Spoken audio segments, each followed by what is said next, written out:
Hello guys, അപ്പം ഞാൻ ആലോചിക്കുമായിരുന്നു നമ്മൾ പഠിച്ച സ്കൂളൊക്കെ ഉണ്ടല്ലോ. അപ്പോൾ എന്തായാലും കുറേ വർഷങ്ങൾക്ക് ശേഷമാണ് നാട്ടിലേക്കൊക്കെ വരുന്നത്. പഠിച്ച സ്കൂളൊക്കെ ഒന്ന് പോയി വിസിറ്റ് ചെയ്യണമെന്ന് ആഗ്രഹമൊക്കെ ഉണ്ടായിരുന്നു. അങ്ങനെ ഞാൻ അംഗനവാടി തൊട്ട് 5ാം ക്ലാസ്സിൽ പഠിച്ച സ്കൂളുണ്ട്. പഴയ ഓർമ്മകളൊക്കെ വീണ്ടെടുക്കാൻ വേണ്ടി വന്നതാണ്. നിങ്ങളെ ഞാൻ കാണിക്കാം. ഇതാണ് നമ്മുടെ സ്കൂൾ. 5ാം ക്ലാസ് വരെ പഠിച്ച സ്ഥലം. ഓടിട്ടൊരു സ്ഥലം കണ്ടോ. 5ാം ക്ലാസ് വരെ ഉള്ളു ഇവിടെ. ഇപ്പം ഇവിടെ പിള്ളേരൊന്നുമില്ല, എല്ലാം അടച്ച് കൂട്ടി ഇട്ടേക്കുവാണ്. അതായത് എല്ലാം കാലി കണ്ടോ, ചുക്കിലി മാറാല എല്ലാം ഉണ്ട്. ഇവിടെയൊന്നും ആൾക്കാരില്ല. ഇങ്ങനെയൊക്കെയാണ് അവസ്ഥ.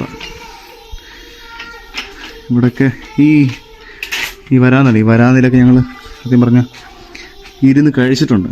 ഇങ്ങനെ ചോറൊക്കെ ഫ്രീ ആണല്ലോ, ഇപ്പോൾ വിളമ്പി തരും.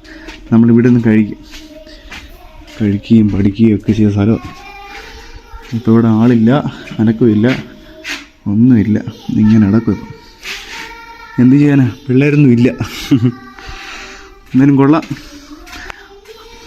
പഠിപ്പിച്ച അധ്യാപകരെയും പഠിച്ച സ്കൂളും ഒരിക്കലും മറക്കരുത്. നിങ്ങൾ എവിടെ ആണെങ്കിലും ഏത് സ്ഥലത്താണെങ്കിലും അവസരം കിട്ടുവാണെങ്കിൽ വർഷത്തിൽ ഒരിക്കലെങ്കിലും, അല്ലെങ്കിൽ 2 വർഷമാണെങ്കിൽ 2 വർഷം ഒരിക്കലെങ്കിലും വന്ന് ഇതൊക്കെ ഒന്ന് സന്ദർശിച്ച് പോയെങ്കിൽ പഴയ ഓർമ്മകളൊക്കെ നമുക്ക് തിരിച്ചെടുക്കാൻ സാധിക്കും. അപ്പോഴേ കുറച്ച് സന്തോഷമൊക്കെ ഉണ്ടായിരിക്കും.